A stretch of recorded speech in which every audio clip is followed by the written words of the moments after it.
Friends, எல்லோரும் எப்படி இருக்கீங்க? நல்லா இருக்கீங்களா? சேனலுக்குள்ளே போகிறதுக்கு முன்னாடி நம்ம சேனலை சப்ஸ்கிரைப் பண்ணுங்கள் ஃப்ரெண்ட்ஸ்.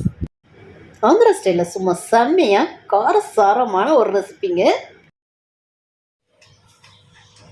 ஃப்ரெண்ட்ஸ். நான் வந்து இன்றைக்கி ஆந்திரா ஸ்டைல் சும்மா காரசாரமாக இஞ்சி பச்சடிங்க எப்படி பண்ணலான்னு பார்க்கலாம். அதுக்காக தேவையான இஞ்சி எடுத்து நல்லா கழுவி கட் பண்ணி எடுத்துருக்கேங்க. இப்போ இதை மிக்ஸி ஜாரில் சேர்த்துக்கலாம். அடுத்தது அதை கூட காரத்துக்கு ஒரு 8 வரமிளகாய் எடுத்துருக்கேங்க. இது நல்லா காரமானது, அதனால் நான் 8 எடுத்துருக்கிறேன். உங்கள் காரத்துக்கு தக்கன நீங்கள் சேர்த்துக்கோங்க.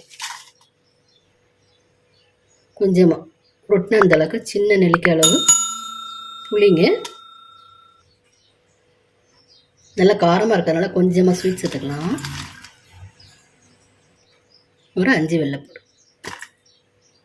இது எல்லாமே கொஞ்சமாக தண்ணி சேர்த்து நல்லா ஸ்மூத் பேஸ்ட்டாக அரைச்சிட்டு வந்துடலாங்க. அரைச்சதுக்கப்புறம் என்ன செய்யலாம் பார்க்கலாம் ஃப்ரெண்ட்ஸ். இப்போ பார்த்தீங்கன்னா இந்த அளவுக்கு நல்லா ஸ்மூத்தாக அரைச்சிட்டு வந்துட்டாங்க இஞ்சி பச்சடியை. இப்போ இதுக்காக ஒரு சின்ன தாளிப்பு ஒன்று கொடுத்துக்கலாங்க. அதுக்காக ஒரு இரும்பு கடாய் வச்சு நல்லா ஹீட் பண்ணிட்டேன். கொஞ்சமாக ஒரு 2 ஸ்பூன் போல் நல்லெண்ணெய் சேர்த்துக்கலாம். இப்போ நம்ம சேர்த்துருந்த ஆயில் சூப்பராக ஹீட் ஆகி வரட்டுங்க. அதுக்கப்புறம் தாளிப்பில் என்னென்ன சேர்க்கணுமோ சேர்க்கலாங்க. கொஞ்சமாக கடுகு கூட கொஞ்சமாக ஜீரகம்,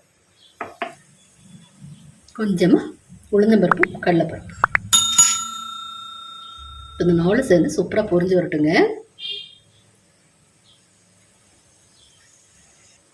தாளிப்பில் சேர்த்துருந்த 4 பொருட்களும் சூப்பராக பொரிஞ்சு வந்துருச்சுங்க. இப்போ கொஞ்சமாக ஃப்ரெஷ்ஷான கருவேப்பிலையே உள்ளே சேர்த்துக்கலாம்.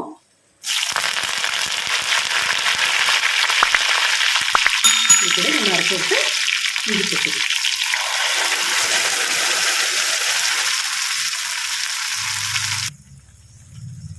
மிக்ஸி ஜாரில் கொஞ்சமாக தண்ணி சேர்த்துக்கலாங்க.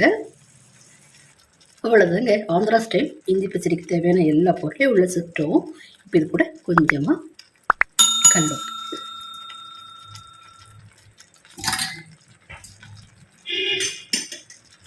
இப்போ நல்லா மிக்ஸ் பண்ணுவாங்க.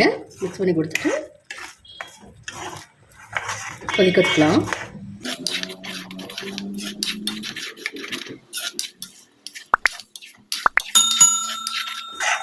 இப்போ கொதிச்சு நல்லா வற்றி வரட்டுங்க. அதுக்கப்புறம் பார்க்கலாம். பாருங்கள், நல்லா கொதி வந்துட்டுருக்கு. நல்லா கொதித்து வற்றணுங்க. நம்ம ஊற்றிருக்க ஆயிலெலாம் செப்பரேட்டாக பிரிஞ்சு வரணும். அது வரை நல்லா கொதிக்கணுங்க. ஒரு 10 நிமிஷம் கழிச்சு பார்க்கலாம். இப்போ பார்த்தீங்கன்னா நம்ம சேர்த்துருந்த இஞ்சி பச்சடி சூப்பராக கொதி வந்து ஆயிலெலாம் செப்பரேட் ஆகி வந்துருச்சுங்க. இந்த டைமில் கொஞ்சமாக டேஸ்ட் பண்ணி பார்த்துக்கோங்க.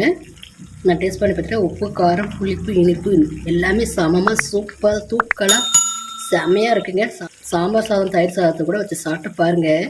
ஆந்திரா ஸ்டைல் இஞ்சி பச்சடி சூப்பராக இருக்குங்க.